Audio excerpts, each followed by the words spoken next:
টুনি তার ছোট নৌকা আর জাল নিয়ে নদীতে মাছ ধরতে গেল। এদিকে তো তেমন কোনো মাছ দেখছি না।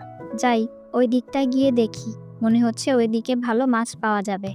টুনি নৌকা নিয়ে সামনে এগিয়ে চলল। ওইদিকে আবার কালু আর ঈগল মাছ ধরছিল। ঈগল ভাই, দেখো তো নৌকা নিয়ে কে আসছে? টুনি মনে হচ্ছে। হ্যাঁ, টুনি তো। এই পুচকে পাখিটা এদিকে কেন আসছে? কেন আবার? বুঝতে পারছো না? মাছ ধরতে আসছে। দাঁড়াও, ওকে মজা দেখাচ্ছি। কি রে টুনি, এখানে কি চাই তোর? কি আবার চাইবো? মাছ ধরতে এসেছি। দেখছিস না এদিকটায় আমরা মাছ ধরছি? তুই এদিকে মাছ ধরতে পারবি না। যা ভাগ, ওইদিকে যা। ওইদিকে যে ভালো মাছ নেই কালু ভাই। মাছ ধরতে না পারলে খাবো কি?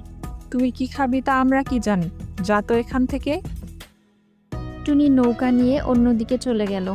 ওখান থেকে যে দুই একটা মাছ পেল তাই ধরে নিয়ে বাজারে বিক্রি করলো।